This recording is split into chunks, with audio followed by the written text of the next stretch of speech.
Welcome to the Undisputed Podcast. I'm your host, Joy Taylor. On today's show, what does LaVar Ball's latest bombshell mean for Lonzo and the Lakers? Plus, Ray Lewis joins the show to break down the AFC playoff race. And should Eli Manning start for the Giants on Sunday? Skip, Shannon, let's get to it. Let's get started with LaVar Ball. He's at it again. Last month, LaVar called the Lakers coaches soft and said they didn't know how to coach his son.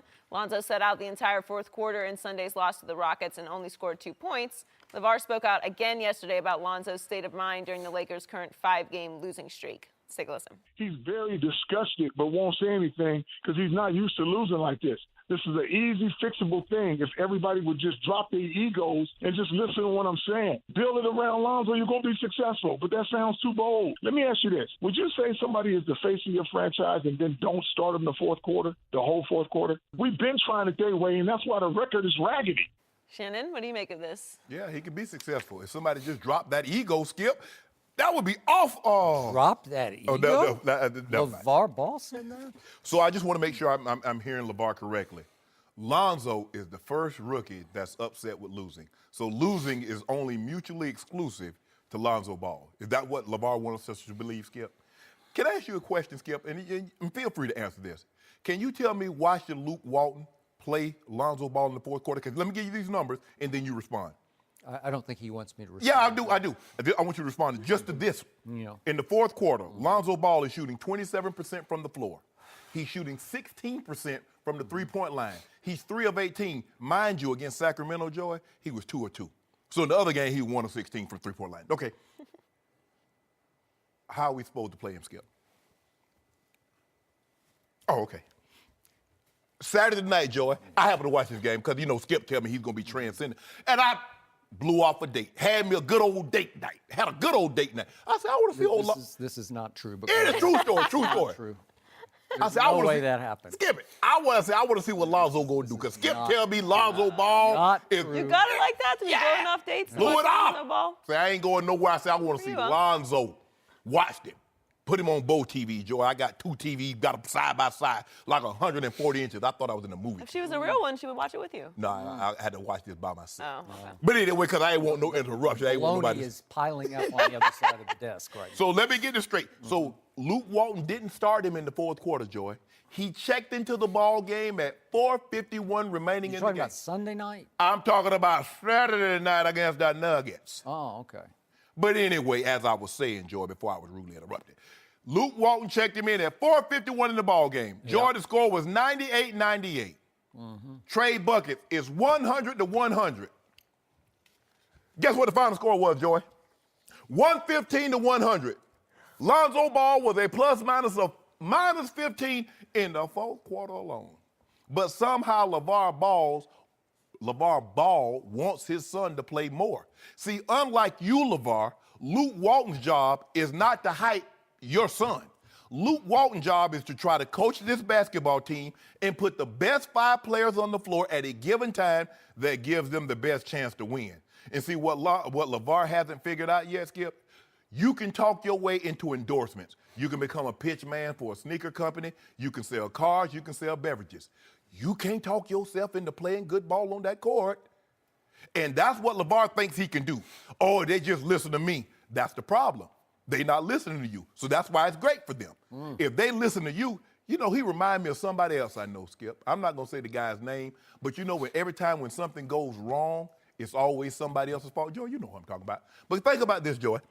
I didn't like a call from the ref. Guess what I do, Skip? I take my boy off the court. I didn't like that UCLA was going to punish my son for something that he stole. I take my son out of school. You see what we're seeing here, Skip? It's always someone else's fault except his son. Now, let's just say for the sake of argument, Skip, that what LaVar said is true, that Lonzo told him that he's disgusted with losing. Do you think Lonzo wanted his dad to go tell that to the media? Lonzo's figuring out for himself, there's something I got on my mind, I got on my chest, I need to keep that between me. Because if I tell it to my dad, it's going to go to the media. So now, guess what's happening? They looking at him sideways. Oh, you tell your dad everything. Yeah, we thought you were soft. You validating everything that we thought, you soft. LaVar Ball is going to be a problem, Skip Bayless. I agree times 1,000 with everything you just said, and I'm going to take it a big step farther. Of all the bombshells that LaVar Ball has dropped on the world, this one is by far the biggest and potentially the most destructive. He just said that 23 games into this NBA season, his rookie son, Lonzo Ball, is already disgusted with the head coach of the Los Angeles Lakers. So now I get what happened Sunday night at Staples against the visiting Houston Rockets, because the game that I watched on Sunday night, and I watched them all very carefully, I told you that Lonzo Ball basically shut it down in that game on Luke Walton. And in the end, I tweeted after the game on Sunday night, I know it was an NFL Sunday, but I got my multiple TVs on too, and I'm watching your Eagles and my Lonzo head to head, and I'm saying, what are you doing? Because he wasn't doing anything. He clearly was quitting on the court against Luke Walton. In the only 22 minutes that he played in that game, he barely tried. He disengaged. He unplugged. And at the end of the game, I tweeted, this is just hard to figure, because I was dumbfounded until I heard his father say yesterday, he's disgusted. And to your point, now he has made public his son's deepest feelings about the head coach after he criticized Julius Randle, a teammate of Lonzo's, for not getting him the ball at the end of Golden State, one of the home games he actually played pretty well in last week. And I got to believe that didn't sit well with Julius or the rest of the team. You are breaking unwritten rules right and left. You are making it harder and harder and harder on your son. And back to the Rockets game, it got so bad in the second half and the minutes that Lonzo was allowed to play that he would inbound the ball after a made basket to Brandon Ingram, and Brandon would give it, he's the point guard, Brandon would just give it right back to him, and he would give it right back to Brandon at the end of the floor and say, you dribble the ball up the court. Brandon Ingram is a 6'9" small forward. Lonzo, I thought, was supposed to be the point guard, and Lonzo would just drift over to the weak side and basically stand with his arms folded, watching the others run the offense. When he would dribble the ball up the floor, Lonzo would half-heartedly flip it over to somebody on the wing and drift to the weak side and basically stand with his arms folded, watching the others run the offense. I've never seen anything quite like that. So now I get it, but I don't like it because, remember, for those who just joining us, who have been on Mars for the last 6 months, that's your guy. LaVar has coached all three of his sons all the way up through whatever the Little League was or Church League or whatever, and up through AAU. And he has taught his sons, if you don't like it, quit. We'll go find someplace else. So clearly, just to reiterate, his youngest son, they didn't like the direction the new head coach at Chino Hills High School is going this year. So he yanks him out of school before his junior year of high school and says, I'll get him ready for the NBA. Then his middle son shoplifts in China. They're lucky to be home, but he did not like the way Steve Alford was handling the punishment of middle son, so he yanks him out of UCLA and says, I'll get him ready for the NBA draft.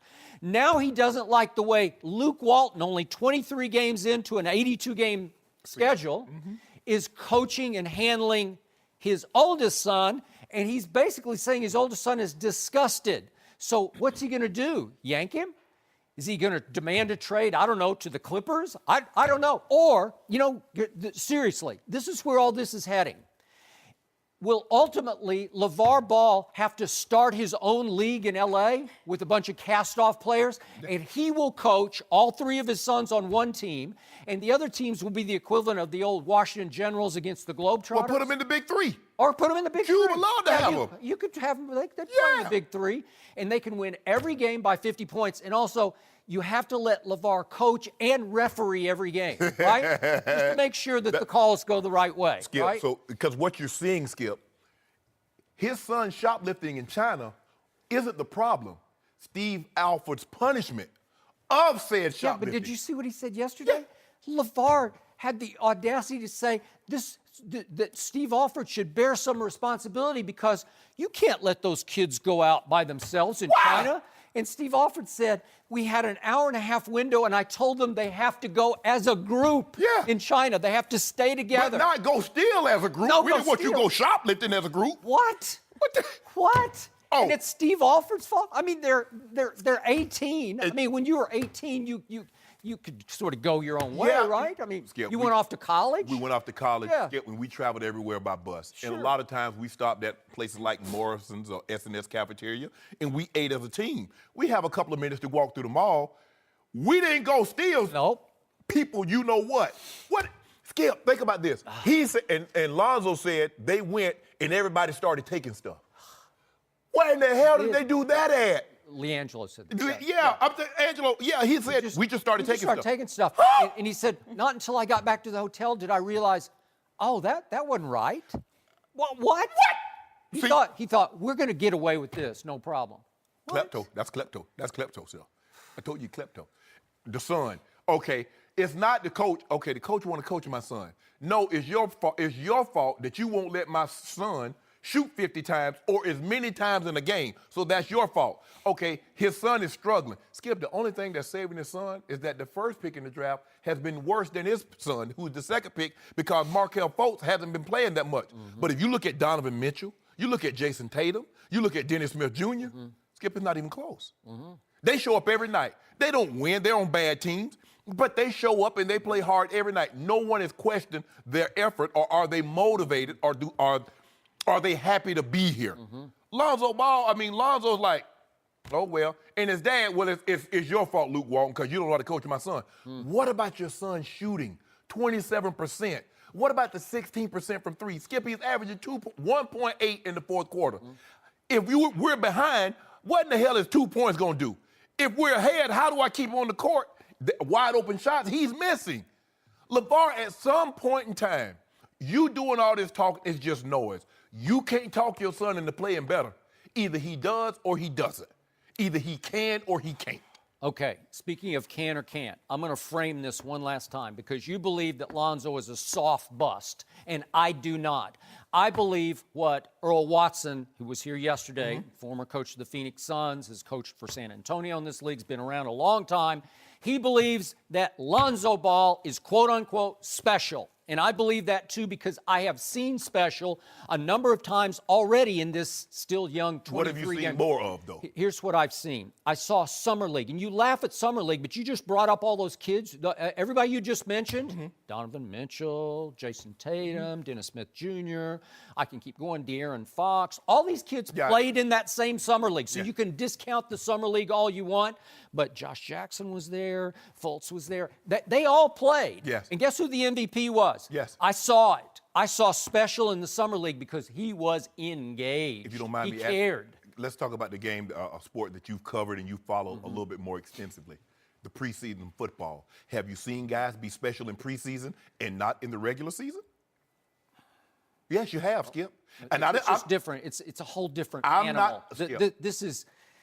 These are sort of real practice games, but they're real. They're on television. They're a big deal. The Summer League games are bigger. They put preseason football games on TV. I got you. And by the way, I've covered the NBA just as much as I covered the NFL. Would you like football better though? I don't. You don't? No, I don't. Well, I do. I ain't gonna listen to me lie. Yeah. But here's the thing, though, Skip.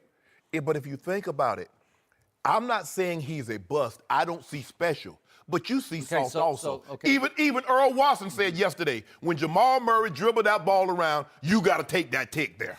Yeah, but against that same Denver team that you're talking about, I saw Lonzo go for 19, 12, and 13.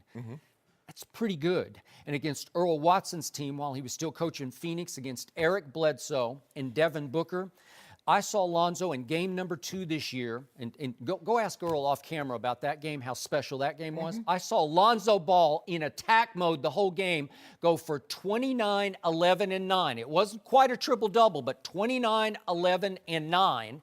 And he just flat out took the game over. We're seeing some of the highlights right now. Down the stretch of the fourth quarter, it was spectacular. He just attacked the lane again and again. He scored 3 baskets with his left hand in the last 2 minutes of that game to seal the deal against a Phoenix team that was playing hard against mostly LaVar Ball. Like to put LaVar back in his place like everybody else was. And then I saw the triple-double at Milwaukee. It's just not that easy. And then Eric Bledsoe was then in Milwaukee. And again, to have 2 triple-doubles already and to have consecutive rebound games of 16 and 13 rebounds, it's just special. And I see these big flashes of special, and then I see the games that you're talking about. There have been 4 home games this team should have won, and I told you yesterday, I blame the point guard, quote-unquote, Lonzo Ball, who plays non-games at home occasionally when he just completely disengages. And he disengaged against Houston, and I call that basically quitting on the floor. You're just shutting it down because you don't like the way you're being handled by the head coach. Okay. And that's from the father. That's the way father taught son to react. Okay, Skip, you said they've played 23 games. You mentioned the 2 games in which he's had triple-doubles, and you mentioned the third game in which he had 29, 12, and 9. What about those other 20 games? What about those games he had 2 points? Golden State, he had 15 and 10, and it went right to the end, and they had a chance, and the dad criticized Julius for not passing ahead to Lonzo, and in the fourth quarter, Steph said, that's enough, and took the game over. He was really good in those games. I saw flashes of special, and again, as Earl Watson always says, the point guard position is by far the hardest to transition in. Well, if he is what you say he is, it shouldn't be a problem. Well, I just said you can't argue with what I just gave you. Okay, what about those? You said he's a soft bust. I didn't. So, Skip, yes, you did. Skip. You've dismissed him. I did not bust. say he's a bust. I said I don't see what you see. He's soft. Earl Watson, hold on. How do you get 16 rebounds and be a soft NBA player? Point guard. Is Russell Westbrook soft? Oh, they have the same mentality. Yeah. Are you comparing Lonzo Ball to Russell Westbrook? No, but he can average a triple-double. He's not that far. He's, 9, 7, and 7 right now, and he's played terrible so far, and he's averaging 9, 7, and 7. Watch what'll happen. You don't think he could average a Jason Kidd triple-double? No. I do. Yeah, and turnovers, maybe so. It's close already. Okay, but you're completely wrong about what this. about the 2 points? What about the 2 points the other night? What about the 3 of 18s? What about the 7s, the 5s, the 4s? I just told you what happens. He just shuts it down. You doing LaVar Ball. You making excuses for your son. I haven't made any excuses. Yes, you are. I have not. Either you do or you don't. That's what pro sports is. It's very short list, Joey.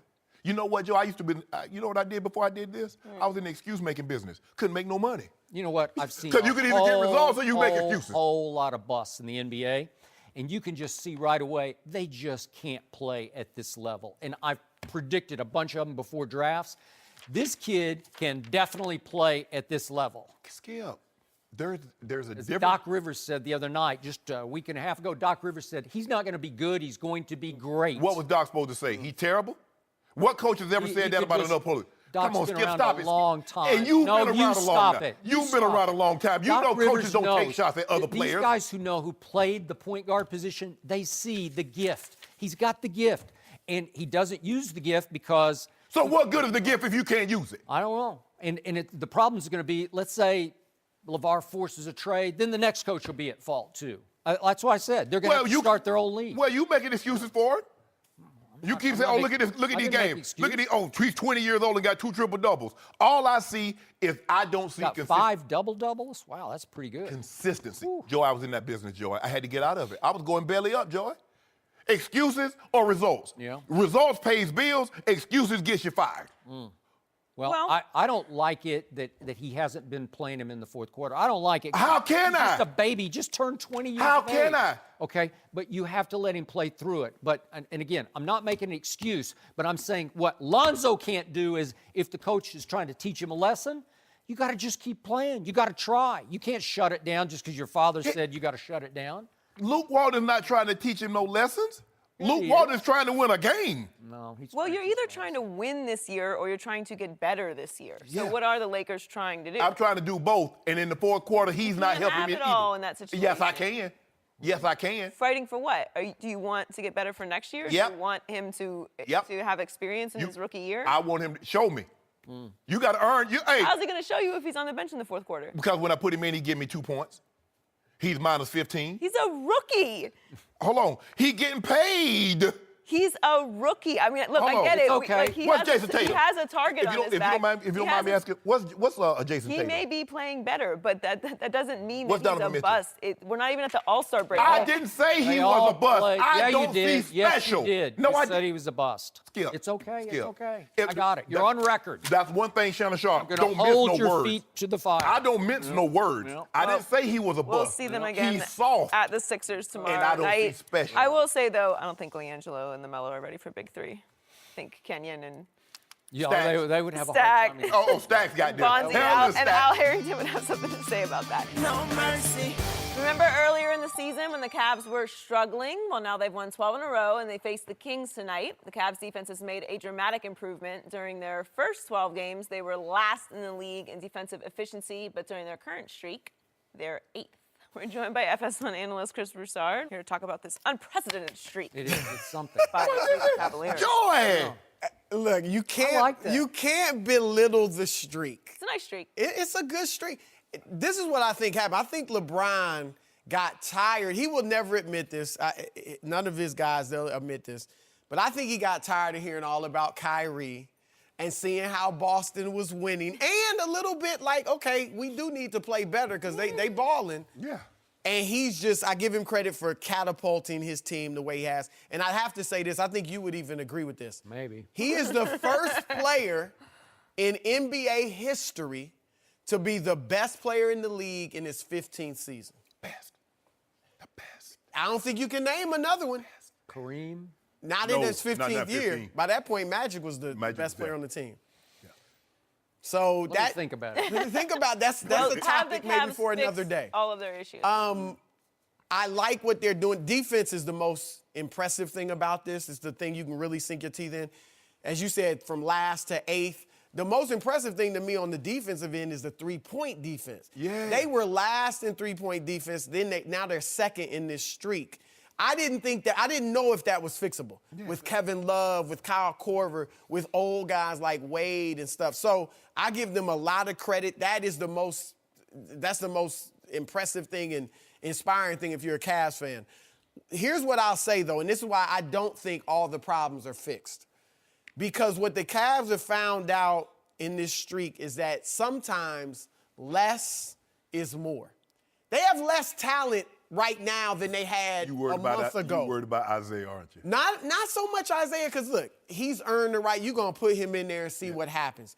I'm talking more about D. Rose. When he gets back, what do you do with him? Tristan's going to play, We're gonna trade but him. does he start? Tristan and Shump should be traded. We're trading him for DeAndre Jordan. Well, you better throw in that pick. We ain't throwing no pick. Well, then you ain't getting DeAndre Jordan. I don't think. What about Boogie? That's what the Clippers are saying right now. We'll take Boogie. For Tristan and Shumpert? Yep. No. If you could do it, yeah. do it. Yesterday you do it, Yeah. but no. So I think Ty Lue has got tough decisions to make. Less is more because the roles are better defined. Everybody knows their role now. Kevin Love is playing, I will say, the best streak of his career. He's averaging 21 points, 10 rebounds, 50% shooting, 51%, 40 from three, and 90 at the foul line. He's never been an efficient scorer, even when he was in Minnesota. It's 45, 43%. He's the first player to put up 20, 10, 50, 40, 90. I know that's since Carl Anthony Towns. Those are the only two players to do it in the last 10 years. So Kevin Love knows his role. It's not, am I second or is D. Rose second? I'm second. Okay? Wade knows this is my unit. the second team. Okay, Come now, out the bench. That's when a big Isaiah deal. gets back, Love is going to have to sink back probably to that third. I'm not sure Love shouldn't be the second option. Exactly. Love is a perennial all-star. So these are quite D. Rose between him and Wade. Let Wade be the point guard. That's where he's been excelling. So Rose might have to stay on the bench. So these are tough decisions. Broussard is fired up Hey, and I gotta- overreacting. How?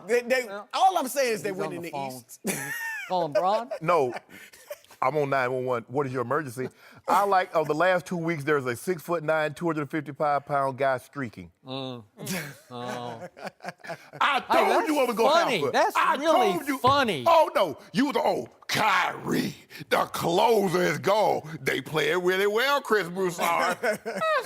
They still are playing really well. They are. At the time, you were doing all this huffing and puffing. I didn't huff and the puff. The Cavaliers were in the 11th spot. If you don't mind me asking, Skip, what spot are they in now in the East? Oh, they're number 2. You got a cold? They're number 2. And guess what? Before it's all said and done, we're going to be on an 18-game winning streak. Because you seen our schedule? It's looking real good, Chris Broussard. I told you, this man is the best player on the planet. Got Kevin Durant getting thrown out the game, trying to keep up with him. Yeah. But don't worry about all that. You kept talking about Kyrie. LeBron James, over the last 3 years, suppressed who he actually was to appease Kyrie. Kyrie, you want to take the last shot? When have you ever known a four-time... No, it's Kyrie. I need you to take the last shot. I can't tell. Have you seen what he's been doing? I haven't seen anything yet. Yo, you seen it. Impressive. Oh, you seen it. You seen it. Hold on. Did you just not see what he did the other night, Skip? Is it my turn? That might be a little far, though. What? That LeBron suppressed to... Because LeBron... Look, he liked Kyrie being able to close. Okay. LeBron did like that. He liked Kyrie being able to close. Okay, now we need some perspective and some truth here. So I'm going to give you this. LeBron has played great through these 12 games, and I do not toss that word around lightly and loosely. He has played great. He is not the best player on the planet. Kevin Durant is. The second best player on the planet has yet to play a game yet, and just might play on Friday night in San Antonio because he's the best two-way player in basketball. And Kyrie has also played, and I do not toss this word around loosely, great for the Boston Celtics. Now let's look at these 12 games. The bigger story would be if LeBron and company had lost any of these games. I mean, I don't even... They lost. Those are the types of teams that were beating them early. I got it. There's one impressive game on this whole streak here, as you call it. At Detroit, I don't know what happened to the Pistons, but it was 36-23 after a quarter, and at halftime it was 73-46 LeBron and company. Yeah. Detroit's pretty good. Are they a world beater? They're just pretty good. They're 14-9 right now, but that was impressive. I'm going to give you one game and one game only because you have played 3 teams from the better conference, the West, so far in this streak. You were at Dallas when Dallas was 2-10. You played the Clippers when they were 5-8 and they had lost 6 straight games. And then this man had the audacity, this man across from me, to tell me that LeBron closed the game with 13 straight points against a Memphis team that had lost 11 straight games, including that game, who had just fired its coach, unfortunately, David Fizdale. I thought it was unfair. But Memphis had just played back-to-back against San Antonio that had beaten them twice in 3 days without its best player, Kawhi Leonard. And I'm supposed to say, way to go, LeBron. It was a close game. Why did he need to close it?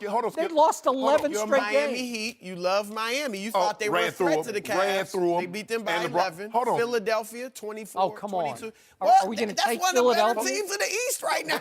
But hold on, Skip.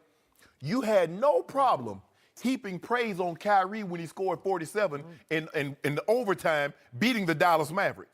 You came over here and praised it. Well, I mean, 47 is 47. Against the Dallas Mavericks. You think Kyrie is overrated. The same Dallas Mavericks, that's 3-17. Did you see what he did? He just said, get out of my way. I'm going to... LeBron did too. Hold on. What about LeBron and the Wizards? What about that 57-12 he had against the Wizards? By the way, when Kyrie beat Dallas, Dallas was coming alive, and they have come alive. They're pretty good. Hold on. They're not bad. They were 2-10 when LeBron went there. What about that 57-12-6 in Washington? Are we going to gloss over that with Bradley Beal, John Wall, Gortat, Otto Porter, Oubre? Are we going to gloss over that? I don't see that game in the streak. Oh, what are we talking about? The NBA is the NBA. I don't care if you play the Nets 12 straight times. Which is basically what they did. To win 12 straight games is impressive. No mercy. The Giants have been a mess this season. Last week they benched Eli Manning. This week they fired their coach and GM. Now they will reportedly go back to Eli as their starter for Sunday's game against the Cowboys. We're joined by Rob Parker. What's happening? Good morning, everybody. The reporter, Rob Parker. That's right. Look at him, Skip. He the loser. Look at him. What's wrong with He you? loses. That's what I asked. Oh. What's wrong with him? I mean, Oh. he drawing up like wet polyester out here. You ain't sick, Skip, are you? you know I'm living this California, LA life. Avocado toast. You know, I don't know about all that. Matcha but, tea. Yeah. but I'm just trying to eat healthy. Good I for feel you. really good. Way to go. Skip. Rob, should Eli be okay with starting? Should he be okay? No way, no how. Ooh. Eli should, and I'm going to say this first, because I know a lot of people are ripping on Eli both ways. You know, some people are overpraising him, some people are ripping on him. I would take Eli Manning over just about any quarterback because this guy has won. I don't care about the Phillip Rivers, regular season guys, pile up numbers who never win anything.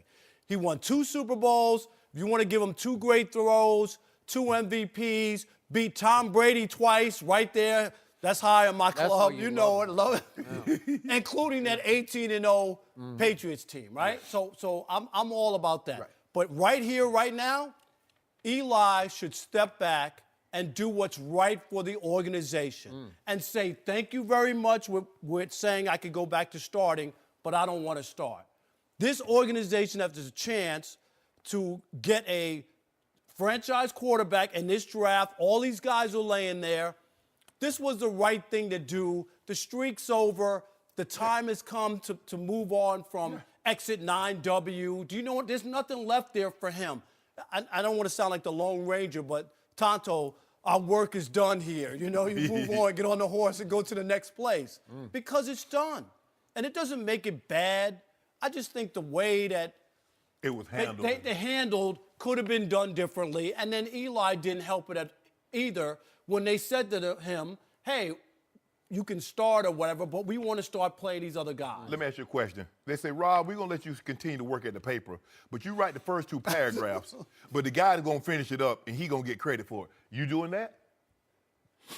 No, but the difference is, wait a minute. After you've been on the cover consecutively for 200 Oh, you won 2 Pulitzer Well, wait a Prizes. minute. Yeah. You won 2 Pulitzer Prizes. Wait a That minute. depends if I get to write the rest of it. He's right the rest of the column. Yeah. Look, I hear you there, but he's not unlike any other quarterback who had more success than Eli. Right. All right? Joe Montana should have said, if I want to stay in San Francisco until it's all done and I say it's done, he should have had that right. He won 4 Super Bowls, right? He didn't have that right. He probably would have been able to stay had Steve Young not won the MVP that season that he got hurt. That makes it a little difficult for you to bring Yeah, but I'm still saying he still was 4-0 in the Super Bowl. It's been done. Even his brother got pushed out of Indianapolis. All I'm saying is this is not unique to Eli. No. It's not. Eli It's been done to so many guys. And what I say, and Skip and I both agree on this, Eli is at fault here too, because had he played better, this would be a moot point. I think the problem that people have with this decision is that you went from Eli to Geno Smith. If you went from Eli to Davis Webb, it's hard for me to believe that people would have this outcry because you say, we want to look at the younger guys. But the younger guy that you want to look at is Geno because Davis Webb was inactive. So how are you going to get a chance to look at it if he's in street clothes? But this is the way I look at the Giants situation. They don't want to win. They don't want to move out of where they are in their spot. Okay, well, Geno Smith gives you a better opportunity to lose. Right. It makes sense to me. Well, keep him Play in there. Geno. Don't hurt the other kid, Webb, right? The offensive line's not the greatest, so let Geno play, and then go draft you another quarterback, and then you have 2 young guys. I think the Giants were trying to do that, and that's why people didn't understand why are they playing Geno Smith.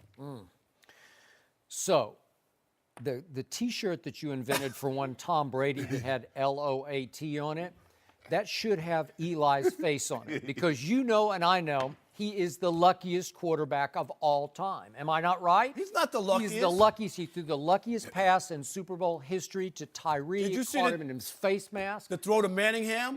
He made one great throw Oh, in the see? Super Oh, Bowl. now it's that But was he a was great lucky throw. because Tom Brady in that same game followed up with the one bad throw in all of his 7 Super Bowls that he made. He missed Welker a little high and outside. Welker probably should have made the catch. He missed him, Skip. Okay, it was by Tom Brady standards, he missed him. I agree, but Eli was lucky again because if that pass gets completed up the seam and it goes to the 5-yard line, we're having a different conversation. Because then all they got to do, they can run out the clock. It's ball game. Because the ball game's over. Because now they just killed the clock because they had to leave. It was ball game. Which brings us back to Eli.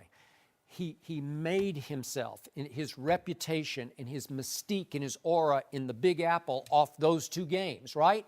And he has lived off the cachet of those games for season after season after season. Yes. Because since the second Brady victory, they have gone 6 of 7 seasons and missed the playoffs. Yeah. And overall, Eli has led the league in interceptions, not once or twice, but 3 times. Mm-hmm. And his QBR, my favorite 0 to 100 stat, it has fallen each of the last 4 years. And even last year was the one year they did make the playoffs. And in the last 6 games last year, they failed to score 20 or more points. They were under 20 in all 6 of those games. Well, again, it's not all Eli's fault because it was Jerry Reese's fault. He didn't shore up the offensive line or get them a run game. His draft picks didn't work out. None of them. Okay, so he deserved to be fired. But what happened was that John Mara, who now runs the organization, overseeing, you can't tell me he didn't have a hand in telling Ben McAdoo, okay, it's time to cut bait here. We need to check out the both kid. Hands. Both hands. There's no doubt about both it. Both hands. But McAdoo all of a sudden, wouldn't do that by himself. He wouldn't do it. He didn't have But the then cachet. it turned into the all-time unexpected PR nightmare because Eli is beloved in New York City. Right. He is, dare I say, he's Jeter-esque Yes. to people in New York City, right? No doubt about it. Okay. He won 2 Super Bowls. Great in the community because he's won Walter Payton Man of the Year. Yes, and he is really a good guy. He is. Nobody says different. So in the end, Mara sits back and says, oh my God, we created a PR nightmare, so I'm going to fire the coach and the GM anyway. I'm going to fire them right now because they'll become the fall guys. We'll take the glaring spotlight off 2 and 10. And now I can go back to Eli to give the fans something to get them home for the rest of the year. But it's the wrong move. I agree with you. It's the wrong-headed move because it's nothing but damage control. Yeah. But Eli, I don't blame because he's so beloved. He wants nothing but good PR in New York. So if he says no to that, I think it's kind of damaging to his PR. I don't think so. If he approaches it this way and says, this organization has to move forward. I had a great time here. I won the 2 Super Bowls, all those memories. There's a draft coming up, and there's 5 or 6 guys there. And for a guy to step out and say, especially since he didn't play, and you could easily not play again, right? Yeah. Is just say, I'm doing this, I'm stepping aside. I got it. Because I want to help the organization that I love. Okay, I'm with you. But in the end, what Eli would love more is to finish his career in New York City, or at least in the area, exit 9W, East Rutherford, right? Because Eli has a family established, and he's got kids in New Jersey. Yes. So why would he want to pick up roots and go to Jacksonville for maybe 1 more year or maybe 2 at the outside? Why wouldn't he want to say to John Mara, hey, I'll start the last 4 games and let me start next year as you groom my successor? That's how he would want to finish in New York because he wants to stay in New York the rest of his life. That's nice, but I wouldn't be a part of that deal. If I'm Eli Manning, I'm telling John Mara, you 7 days late and a start short. Okay. If you didn't know better, you would swear this is a 1st or 2nd year owner. Skip, this is a lifer. Oh, it's the whole family. There's no way, Skip, a 2nd year coach he's going to be fired. So him looking at the young guys for what? You're not going to be there to coach him. Yep. There's no way. There's only a handful of coaches that has the cachet to do what he did, what he placed at McAdoo's feet. Mm-hmm. A Coach Belichick, a Pete Carroll, they can do something like that year 14. The guy's aging, he's not playing well. You can make that decision. Not a guy that's going to get fired. Mm-hmm. Not a guy that's 2 and 10. You're not making that decision. Mm-hmm. The owner signed off on this. He placed it at his feet because you know why? Ben McAdoo's not going to be there, but this is going to be on his resume. John Mara is going to own this team forever. As long as he's alive, it's going to be in his family forever. Well. Yeah. And so he doesn't want that on his resume because some of the old Giants said, well, we showed up in Eli 10 jerseys. Yep. The fans, We know he listened to that radio. The fans you know he so does. so we know what was going on here. This is not Ben McAdoo. Now we can blame Ben McAdoo, but he was the scapegoat. Nobody thinks that Ben McAdoo No made this way. call. But Eli could have put this to rest. Because if Eli played better, Skip, we're not even having this conversation. Eli is the loat. Sure. He's- Sure. Eli could have played better, but they're 2-10. So at this point, what does it matter? Yeah, so now he had 210 consecutive starts. Now you're about to start a new streak. I feel like we should just give him a little asterisk. Like, this is the one time I that ain't Ron saying- Mara I'm not No asterisk. lost it and benched I'm him not for going Geno back in Smith, there. and then just keep it up again, right? I'm gonna keep Eli making about 16 million. I'm gonna go and get that, Nobody's that on $1 board with million that? check. No. None of us are on board with No. that. No asterisk. I'm No. not going back in there. Streak's over. The Patriots are rolling right now on an 8-game winning streak. They have the #1 offense in football and are tied with the Steelers for the best record in the AFC at 10-2. The Steelers have a huge matchup Sunday night against the Ravens. Pittsburgh has won 7 straight, while Baltimore has won 3 straight. We're joined by FS1 analyst Ray Lewis. Welcome back, Ray. Good to see you. Morning. Been too long. Yes. Who is a bigger threat to the Patriots in the AFC, the Steelers or the Ravens? Who's a bigger threat? So you take both of these teams, right? One of them, which is the Pittsburgh Steelers, offensively, they can score on the Patriots. Defensively, they're going to have a problem stopping the Patriots. Let's go to Baltimore. Baltimore, I can see their defense really playing very well against the Patriots. Offense, I don't see them scoring no points on the Patriots. So now you have Merge the teams together. you got to try to That figure. would be something. You got to try to figure something out, because if you're thinking about New England, right, you got to be able to put points up on Tom Brady. You have to be able. That defense is not as good as it once was. That it's always been historically, right? And so now you ask yourself, is Ben Roethlisberger the guy to do that? I think he has enough offensive weapons to go in there and absolutely do that. Baltimore will have to play a flat-out best defensive game they've ever played in their lives to go in there and beat them. And offensively, hopefully, they can get 17, 21 points. So, I've been weighing this for a while, like who is in the AFC can make this run to dethrone the Patriots? And then you think about Tom Brady sitting back there. And now that's where that one gem that says, who can outplay Tom Brady? What quarterback, which one of them can outplay Tom Brady? And that's where I think the real issue is. So I don't know. I kind of lean. I don't know. I lean. So your answer is nobody, right? I said this. I said this a week or so ago. I don't necessarily say nobody. I just don't see the team right now that can go in and dethrone the New England Patriots right now. For the sake of this conversation, I'm going to say the Steelers. But in my heart, I believe there's one team that can beat them. That's San Diego. Because they got a defense that can hit you in the mouth, and Phillip Rivers is not afraid of anybody. Absolutely. And I agree with everything you're saying about the Steelers. The Steelers offensively, when you look at the killer bees, Ben, Le'Veon, and Antonio Brown, they can move the ball against anybody. Solid offensive line. They can move people back running the football. They can protect Ben. And then Juju, and then Martavis Bryant. I like Jesse James. The tight end is really, he can move. I like that. But their defense, no Joe Hayden, Ryan Shazier, we don't know if and when he's coming back. Yeah. Now, the way you get to Tom Brady, everybody's like, well, you got to put pressure, obviously, but you got to collapse the pocket from the inside. Because if you come around the edges, he's just going to step up. You got to force him to Bud Dupree. You got to force him to T.J. Watt. So Cameron Hayward is going to play big. You got to collapse the pocket from the inside to force him. Baltimore can play outstanding defense, but the loss of Jimmy Smith is going to really hurt them because now, even though you have Marlon Humphrey, you put him into the starting lineup. Now you got a guy that wasn't playing a whole lot going to the nickel slot.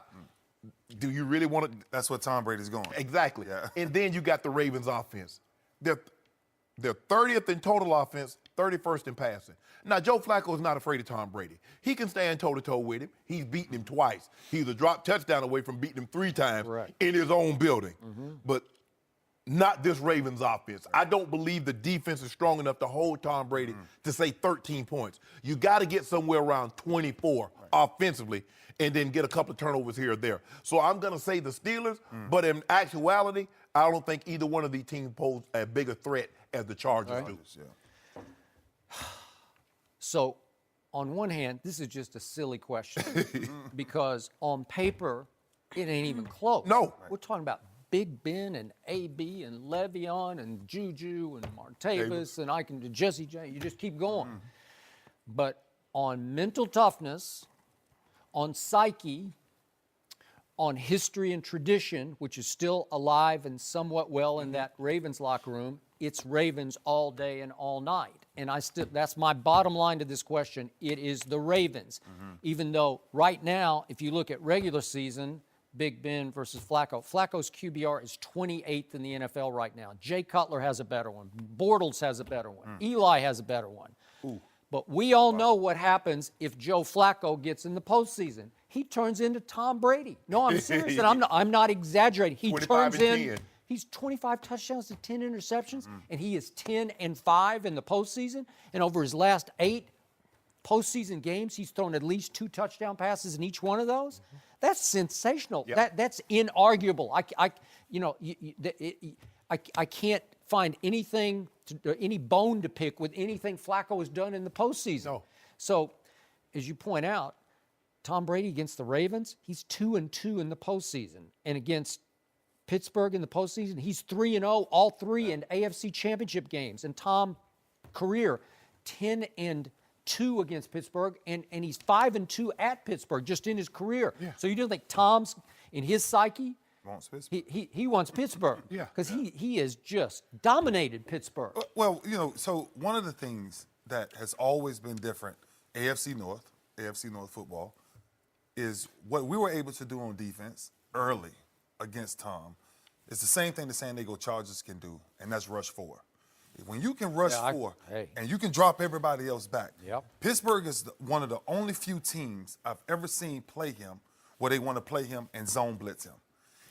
The game is too easy. Cover 1, cover 3. I know where I'm going with the ball. Outright. So when you play that and then you see him continuously go down the field and you never make an adjustment, right? Because you want to hit him. But if you're not pressing that pocket from the inside, then that's why he loves to play Pittsburgh. Right. He's saying, give me Pittsburgh all day. Baltimore's a totally different problem defensively because now you got to deal with pressure coming from the inside. You're barely going to be able to run the ball, and they're going to beat you up physically. If you look at the way Denver had success doing Tom Brady, the 2 times they beat him, they pushed the pocket with Malik Jackson and Wolf, and then they forced him to Vaughn and D. Ware. If you just come around the edges, he's going to step up in the pocket. You got to put somebody in his lap. And that's the thing. Because, see, the thing is with Joe, because Joe's arm is so strong, there's no element that bothers him. He can throw in rain. He can throw in wind. He can throw in the snow. Yeah. So he can throw it. The question is can the Steelers' defense with that 3-man and that – see, Coach Belichick is really is the master of the 3-down lineman. So he's already he's with Brady. So Brady knows where you're coming from. Brady look at your defense, he's like, okay, you better not back this tackle out there and bring that slot guy. If you do, I'm gonna dump it to him. Before Point taken, and my friend Ryan Clark at ESPN used to just scream to me, they stole our signals. Every game they stole. I said, they didn't steal your signals. He just looked at what you were doing and said, I got that. He didn't need your signals, right? You know this. Really big, really good offensive line. When you're going against a 3-man front, you always treat the backers as bigs. Because if you don't treat them as bigs, you're going to put your backs on Suggs. You don't want your back blocking Suggs. Mismatch. So what you do is that you always fan it. You always kick your tackles. You got the linebackers. And see, the problem that the Steelers have is that the rushers, that 3-man front, I believe in order to beat Tom, you got to have 4-down linemen. You got to be able to push the pocket and drop 7. Now, you can't give him, don't let him eat all the time. So you got to give him something different. Yeah. But it's got to be 4, and you got to sometimes bring 5, sometimes drop 8.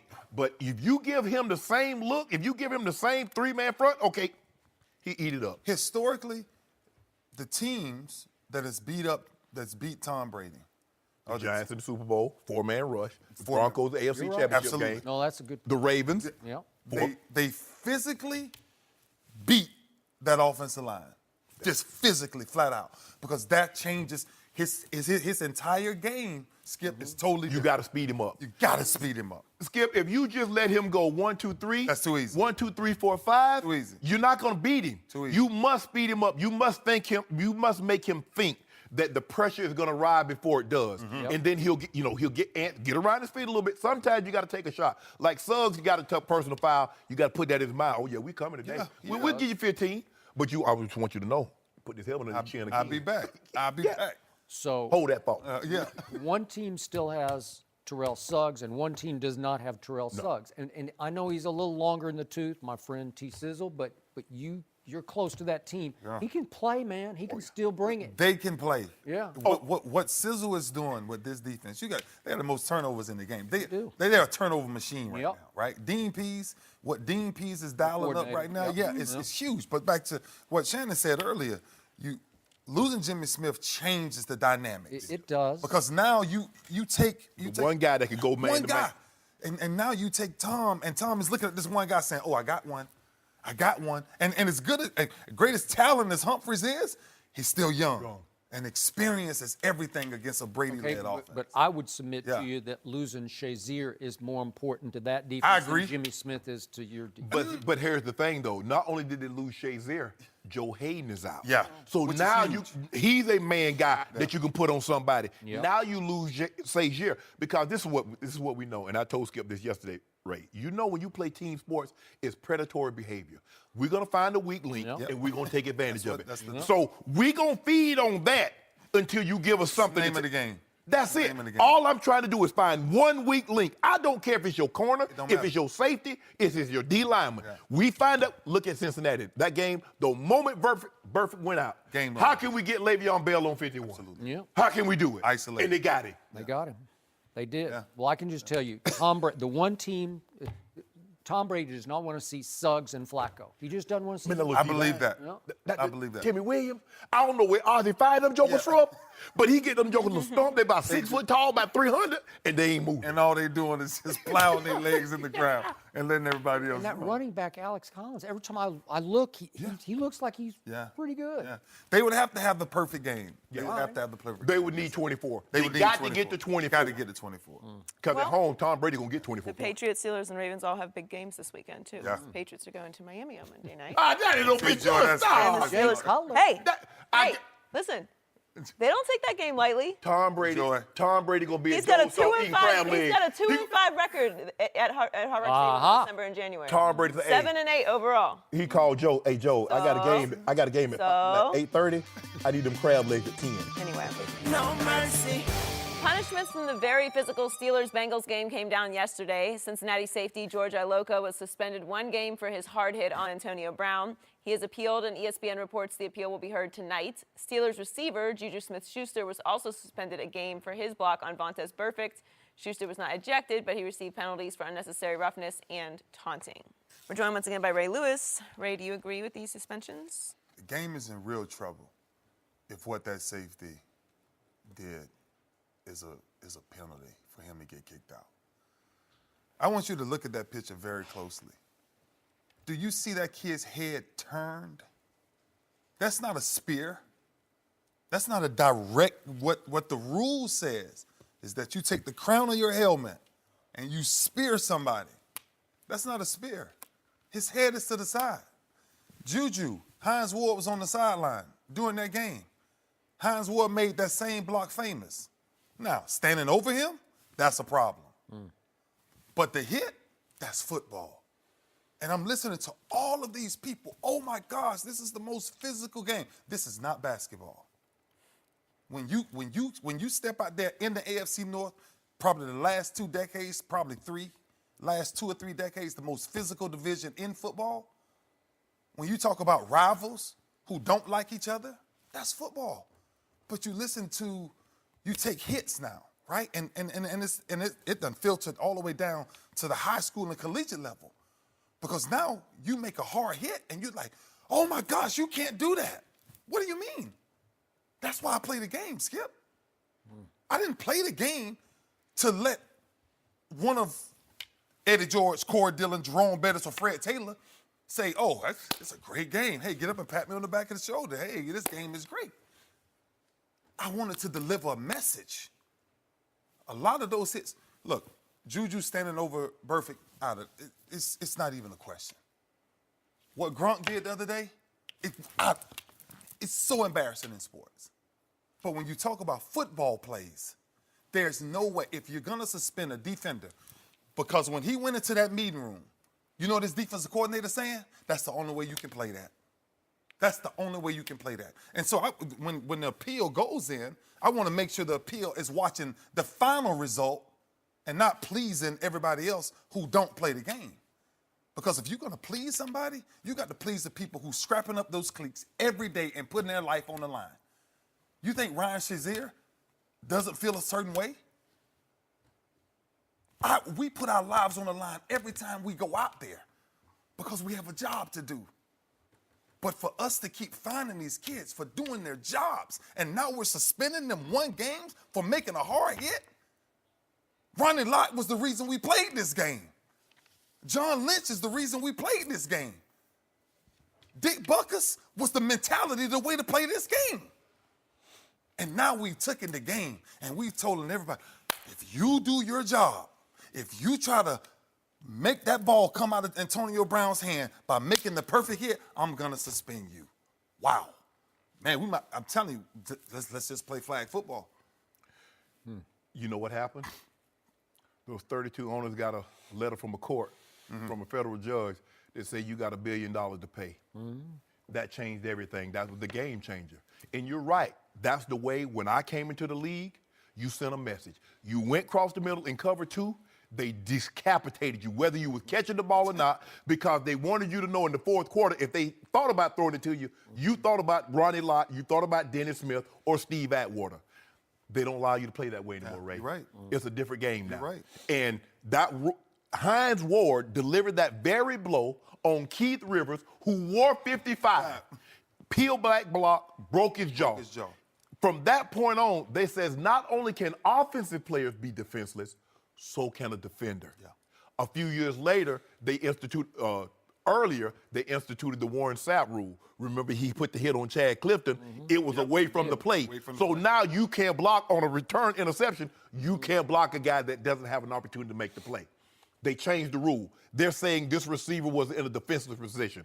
For me, I'm saying, okay, you catching a pass. Well, I mean, it's hard to catch a pass and defend yourself at the same time. So I get it. These are the rules where we are now. The problem that I have with this is that they gave them the same suspension that they gave Gronk. Juju made a football move. Now, they're standing over. No, that's not me. Right. He's trying to dislodge the ball. That's it. He's trying to get a peel back ball. That's it. Gronk thought he was in the WWE. He was upset. He told you, the guy held me from start to finish. Not only did he hold me, the official didn't call it, and then he got an interception on me. The guy's laying on the ground. He winds up his elbow up and hits him in the most vulnerable part of the head, which is the back of it. And he got a game. So I'm saying let this be a teachable moment. If you fight, it's 2 games. If you personal foul somebody in a non-football play, the Mike Evans, Skip, you remember Mike Evans in New Orleans when he came from the other side and hit the guy in the back? That's not a football play. Because an offensive player can never block anybody in the back, so that's not a football play. 2 games, because you remember, Skip, the ratings were down 5%. Now, I believe they're going to come up because of what's going to happen next year. The players are not going to even come out for the national anthem. They're going to have the national anthem because the players used to didn't come out. It wasn't until, the military started giving a few dollars and they had the players because it looked good for the players standing at attention on the sideline. They're going to go back, put them in the locker room because you ain't going to see no more protests. They're going to clean this up, Skip. You watch. In the offseason, they're going to put it into play. Fighting, if you fight 2 games. They finna ramp it up. You cannot, to your point, you cannot penalize someone for purely doing their job. That's totally different. I know, but here's the thing. But that $1 billion, and the safety, and we've seen the decline in the youth registration of playing this game. It's a violent game, Skip. You know that. You covered it for 40 years. You played it 17. I played it 14. It's not a contact sport. It's a collision sport. Yes, sir. And the game of football in its very premise is about intimidation. Is because I'm trying to send you a message. You think you tough? I believe we tougher. Okay. I hear you, and I really hear you and the message you're sending. Because in a vacuum, I agree with you on both those hits. They're not suspendable hits. They're not even finable hits once upon a time. Yes. They were just hits. Yeah. They were football plays. But I remind you, when you played the Pittsburgh Steelers as a Raven, it was a respect-based rivalry. It was ferocious, fierce hitting, but it was done out of respect for each other, and the blood wasn't that. I never got bad blood between Ravens and Steelers like I get between these Bengals and these Steelers, and it starts with the Bengals. Well, yeah, Burfict and them started when they started all that cheap shots. When we played, it was, and I only played 2 years, it was no cheap shot. No. I'm hitting you in the mouth. That's correct. Straight up. It's real hardcore football. But this has degenerated into revenge games where it's bad blood hit followed by bad blood. It's eye for an eye for an eye for an eye. And this was a game on Monday Night Football that was a poor advertisement for a game of football that has taken a PR beating this year for lots of reasons. Yes. But in this case, it became an ugly football game, and it was mostly the Bengals' fault. Yeah. But Vontaze Burfict has been a primary perpetrator of the bad blood. So Juju takes a shot at him and then stood over him because he knows the history. He's a rookie, but he knows the history, and he stood over him like, I got you. And he's winning big points with his teammates in the locker room because he got him good. Antonio Brown screaming karma. Karma, okay? So it is followed on the same drive by the other hit in question. So remember, they just go down the field, boom, boom, boom, and get to the end zone, and then that play happens that you're talking about, and it's borderline. I think you're seeing it after the head's turned, but there was helmet-to-helmet contact. Okay, I got The you. only thing on our shoulders is our head, but okay. Okay, I got you. But it came across as a retaliation type of a hit. You got one of ours, I'm going to get your best player, as Burfict took out Antonio at the end of the playoff game. And then Burfict had the audacity again to bring it up last week. AB is winking at me on the field like he's faking it. Like, I don't think he was faking it, but whatever. Yeah, he going in and out of consciousness. Yeah, He wasn't winking faking at- it. That's not what he was thinking about. Yeah, he wasn't winking. Yeah. So the point is, the NFL made a PR move to say, no, I'm going to suspend you for a game and you for a game because we can't have any more eye for an eye because it's a revenge battle now. You got it? Skip, I get it. Ray, we not playing in 2000. Not even 2000, 2012, 2011. Okay. When you walk in your coordinator's room, everybody's isolated. Tight ends go in their room. Linebackers go in their room. Safeties goes in their room. And your coach, he leans back in his chair. And he's just going to have the remote. And the only thing from a defensive perspective, from the linebacker to the safety position that you're talking about is physical football. That's all the only way you're making it on these teams, on these rosters. You're saying this kid comes out, hits Antonio. I don't know what else. I got You you in want him a to do. vacuum. I got it. Right. Okay, now back to this man, because he believes that the New England Patriots and Gronkowski and maybe Brady, they're all getting preferential treatment. That's where you see this coming from. I just feel if Gronk was trying to make a tackle and he did the play, or if he's trying to make a block, but when the guy's on the ground and you make a conscious decision, because remember what they said, we can't determine intent.